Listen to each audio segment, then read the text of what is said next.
Africa, cradle of civilization. She was known as the Dark Continent, and her mysteries awed the world. Those who visited her reported of things unheard, a majestic land that was beyond belief, with vast riches that were beyond imagination. Yet a gloom hung over her, her people all too welcoming, too satisfied for conquest, lived in small bands of hunters and gatherers, with very few powerful empires, while others sailed her four corners, acquiring knowledge, maps, means, and having an agenda. Her glorious empire that stood for centuries, Egypt, that became the center of learning, arts, science, and methods for eons, fell to the Persians, then the Greeks, and became a shadow of its previous might. As the Roman Empire dwindled and the New World rose with Spain and Portugal sailing the seas, the Industrial Revolution brought to light new practices and new ideas, colonies. The power of an empire was based on extraction, taking from the periphery and bringing to the center. As the colonial powers strove to acquire more and more, taking lands and everything from them, and shipping them back to the center, they clashed for merchandise on the high seas. And where opportunities presented themselves, they took the colonies also. The tropical colonies presented new opportunities for goods that could, before this, only be acquired from trading in Asia.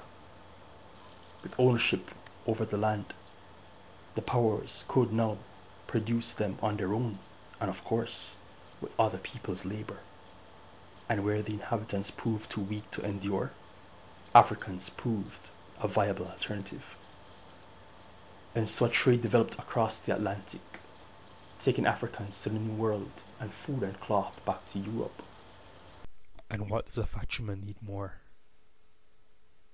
than rum in his coffee and sugar in his tea to keep him going?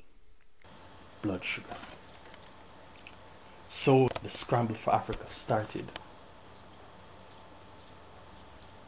and the powers, in a bid to legitimize and consolidate their rule, met one day and divided the motherland among themselves.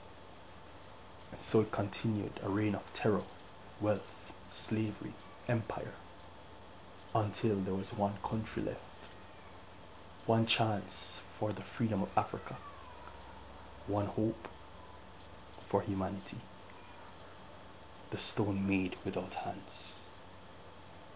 The legend of her empire traced 3,000 years into antiquity, and her rulership bore the name the House of Solomon, son of David. Here was a king, a Christian king whose land was so difficult to traverse, and whose people were so fearsome that they withstood colonization twice and won. Would there be a third and final war? And yes, a man-child only 4 years old when his father defeated the Leviathan, he would be caught up to the throne of David, and after that, within the space of 5 years, face the Holocaust that would engulf not only his people but the entire world. For now the economies of the world came to a grinding halt, and Europeans turned on each other, and the lust for power and the greed for wealth and fame were at its highest, and it gave root to tyranny. The young king fought at the head of his armies. Though burned with mustard gas, he fired his rifle for 3 days without sleep. His men drew bravery from his will as he charged against the heavy artillery, exposing himself to great risk. Machine guns he used with terrific effect. But this war was not about the courage of his father.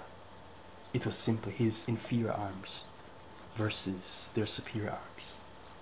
And his patriots bled the ground on which they all played. And the young king lost.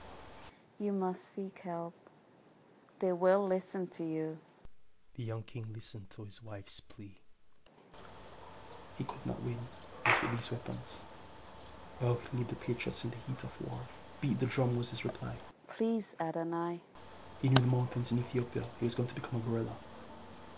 Soft eyes, and then at his feet, he knew it was his pride.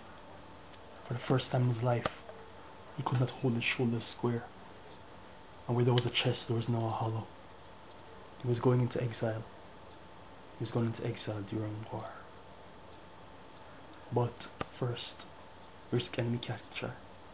He had to go to Lalibela, to the church made of solid stone, to pray. When the young king arrived at Lalibela, he felt his knees and wept. The priest took him in and fed him on bread and water for 3 days. The instruction, first Jerusalem, then Geneva. When they arrived in Jerusalem, his wife went to the Church of Nativity in Bethlehem and prayed to Mary, offering her imperial crown as exchange for her people's freedom. A promise both of them kept. So the war ended and the world looked over a bright horizon, a new world of free peoples, a new Africa. And so the movement grew and grew and grew, and colonialism retreated, for all people saw what was the new way. Sometimes it took force, sometimes persuasion, until all Africa was free. But the story of Africa is a never-ending story of gains and losses, of heroes and villains, of a new generation that never quite lived up to the promise, of a generation in the West who won the promise but never quite lived up to the mission. But time, we all need time. And so in 2010, there's in Africa still wars and ethnic hatred and disputes over land and borders, and all the things Europeans fought for when we enjoyed the simplicities of life. Perhaps we can realize we're not that different after all. But we have important lessons to learn. And more importantly, an Africa to recreate. Maybe we can put our age-old hatreds to rest. Maybe we can do things differently. For the African story, the human story is much too beautiful, much too glorious to end like this. Because you see, African liberty is not just for Africans. It's for the whole world. It's the new way.